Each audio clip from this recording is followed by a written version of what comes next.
میں میرا کوئی رول نہیں.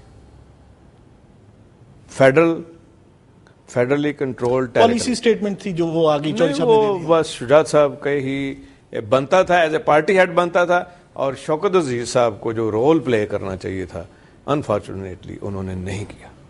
غلط تھا آپریشن، نہیں ہونا چاہیے تھا. وہ تو اس وقت بھی سب نے کہا تھا جی کہ نہ کریں.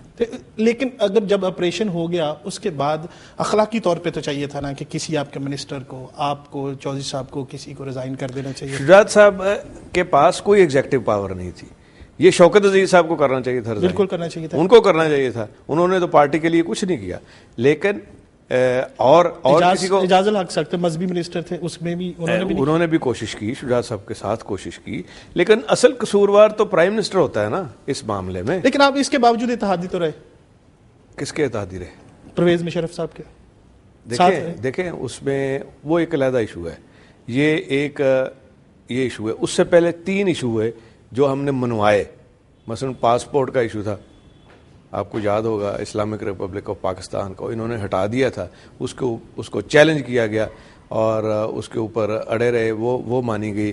پھر اس کے بعد مدرسوں کے اسٹوڈنٹس کا تھا، مدرسوں کے اوپر بہت بڑا اٹیک آیا، وہ ہم نے منوایا کہ یہ غلط ہے. بے شمار چیزیں ہم نے منوائی ہیں.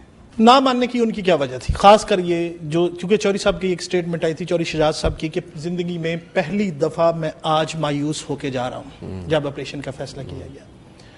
تو کیا ایسی بات تھی کہ پرویز مشرف یہ وہ نہیں مانی تھی نا بات، انہوں نے ہٹ درمی تھی ان کی. بس یہ تو وہ جواب دے سکتے ہیں. کیا ہم سمجھتے ہیں یہ جو موجودہ صورتحال ہے، یہ جو اس وقت ملک جس صورتحال سے گزر رہا ہے، کل بھی دھماکہ ہوا، ڈیلی یہ بم دھماکے یا خودکش حملے ہو رہے ہیں، یہ اسی کی وجہ ہے؟ دیکھیں لال مسجد ایک ایشو ہے. اوور آل جو آپ کی 2 علیحدہ ایشو ہیں.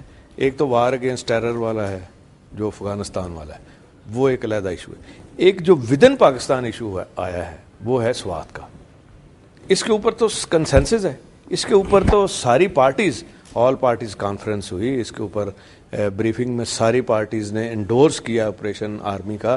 ہم نے اوپنلی کہا جی کہ آرمی کو خراج تحسین پیش کیا جائے، کیونکہ جب بھی جو کوئی مصیبت، آفت، اگر زلزلہ آئے، اگر فلڈ آئے تو ہم آرمی کو بلاتے ہیں. تو یہ اگر گورنمنٹ کی رٹ جو ہے وہاں نہیں رہی تو پروونشل گورنمنٹ کی ریکویسٹ پہ آرمی جا رہی ہے. تو ہم نے اس وقت سیاست نہیں کی، بلکہ ملک کو دیکھا، پاکستان کی سالمیت کو دیکھا، پاکستان کے استحکام کو دیکھا، اور ہم نے کہا کہ آرمی کا ایکشن ٹھیک ہے اور ہم پورا سپورٹ کر رہے ہیں.